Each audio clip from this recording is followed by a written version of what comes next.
American သမ္မတ Donald Trump ကရွေးကောက်ပွဲမဲဆွယ်စည်းရုံးရေးကတိကိုဖြည့်ဆည်းတဲ့အနေနဲ့ပညာရေးဝန်ကြီးဌာနကိုဖျက်သိမ်းကြောင်းသမ္မတဆိုင်ရာညွှန်ကြားချက်အမိန့်ကိုလက်မှတ်ရေးထိုးခဲ့ပြီးဖြစ်ပါတယ်။ပညာရေးဝန်ကြီးဌာနကိုဖျက်သိမ်းရေးဟာ Conservative တချို့ရဲ့ကာလရှည်ကြာမျှော်မှန်းချက်တစ်ခုပါ။ပညာရေးဝန်ကြီးဌာနကအသက်ရှူမှားလောက်အောင်အမှားကြီးမှားခဲ့တယ်လို့ဆွဆွဲပြီးတော့ Republican Party ကသမ္မတဖြစ်လာတဲ့ Trump ကဝန်ကြီးဌာနကထိန်းချုပ်ထားတဲ့ငွေတွေကိုပြည်내တွေကိုပြန်ပေးမယ်လို့ကြေကြော်လိုက်ပါတယ်။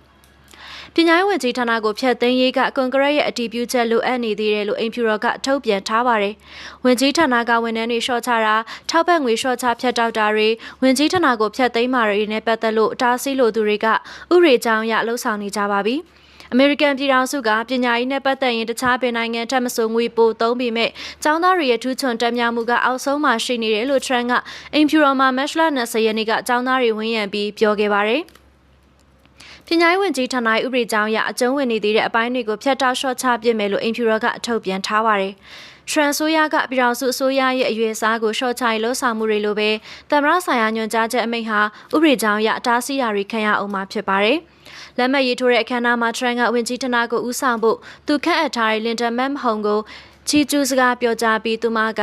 နောက်ဆုံးပညာရေးဝန်ကြီးဖြစ်လိမ့်မယ်ဆိုတဲ့သူမျှော်လင့်ချက်ကိုပါထည့်သွင်းပြောကြားခဲ့တာပါ။သူအစိုးရတပ်ဖွဲ့ထဲမှာလင်ဒါအတွက်နေရာတနေရာရှာပေးလိမ့်မယ်လို့ Trump ကပြောထားပါသေးတယ်။ Trump ကညွှန်ကြားချက်အမိန့်ကိုလက်မှတ်ထိုးပြီးတဲ့နောက်မှာလူဝီစီယာနာပြည်နယ်က Republican အထက်လွှတ်တော်အမတ် Bill Cassidy ကဝန်ကြီးဌာနဖျက်သိမ်းရေးကိုရည်ရွယ်တဲ့ဥပဒေကြမ်းကိုတင်ပြဖို့အစီအစဉ်တွေထုတ်ပြန်ခဲ့ပါတယ်။ပညာရေးဝန်ကြီးဌာနကိုတရားဝင်ပိတ်သိမ်းတာမဖြစ်နိုင်သေးပေမဲ့ Trump အစိုးရကအမေရိကန်နိုင်ငံတကာဖွံ့ဖြိုးရေးဌာန USAID ရဲ့အကူအညီများစွာနဲ့လူသားချင်းစာနာထောက်ထားရေးကိုဆောင်ရွက်ချက်တွေရပ်ဆိုင်းပစ်ခဲ့သလိုမျိုးပညာရေးဝန်ကြီးဌာနကိုပေးနေတဲ့ရန်ပုံငွေနဲ့ဝန်ထမ်းဥယျာဉ်ကိုရှော့ချပစ်လို့ရနိုင်ပါသေးတယ်။သမ္မတဆိုင်ရာညွှန်ကြားချက်ရဲ့အမိန့်စာသားတွေမှာအစိုးရအနေနဲ့ဘယ်လိုလှုပ်ဆောင်မယ်ဘယ်လိုအစီအစဉ်တွေကိုဖျက်သိမ်းမယ်ဆိုတဲ့အတိအကျတဲ့အချက်လက်တွေမပါဝင်ခဲ့ပါဘူး။မမ်ဟုံအနေနဲ့ဝန်ကြီးဌာနကိုဖျက်သိမ်းဖို့လိုအပ်တာအကုန်လုပ်ပြီးပြည်내နဲ့ဒေသဆိုင်ရာအစိုးရတွေကိုလွှဲပြောင်းပေးဖို့ပဲဖော်ပြထားပါတယ်။ပြီးတော့အမေရိကန်တွေမိခိုနေရတဲ့ဝန်ဆောင်မှုတွေအစီအစဉ်တွေနဲ့ခန်းစားခွင့်တွေကိုထိထိရောက်မပြတ်တောက်အောင်အားထုတ်လှုံ့ဆော်ဖို့အမတ်မဟုံကိုညွှန်ကြားထားပါတယ်။1989ခုနှစ်မှာတည်ထောင်ခဲ့တဲ့ပညာရေးဝန်ကြီးဌာနကအကြောင်းသားချင်းငွေကိစ္စတွေကိုကင်တွယ်ပြီးဝင်ငွေနဲ့မိသားစုတွေကအကြောင်းသားတွေကိုကူညီတဲ့အစီအစဉ်မှာ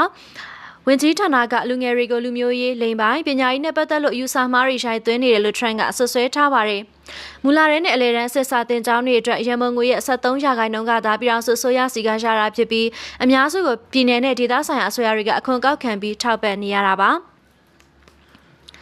ပညာရေးဝန်ကြီးဌာနကအစီအမံပညာရေးအတွက်အမေရိကန်နိုင်ငံသားတန်ပေါင်းများစွာအသုံးပြုနေတဲ့ပြည်အောင်စုအဆင့်ကျောင်းသားချင်းငွေကိုစီမံတဲ့အခမ်းကဏ္ဍမှာပါဝင်နေပါတယ်။ပညာရေးဝန်ကြီးဌာနအဖြစ်ကျန်းသစ္စာကျိန်ဆိုပြီးတဲ့နောက်မှာမမ်မဟုံကဝန်ကြီးဌာနကဝန်ထမ်း4400စီကိုကျမတို့ဝန်ကြီးဌာနရဲ့နောက်ဆုံးတာဝန်ဆွေးနွေးကြားချက်ကိုပေးပို့ခဲ့ပါတယ်။ဒါက Trump ဝန်ကြီးဌာနကိုဖျက်သိမ်းနိုင်ရေးဆွေးနွေးမှန်းချက်ကိုညွှန်းဆိုခဲ့တာလည်းဖြစ်ပါတယ်ရှင်။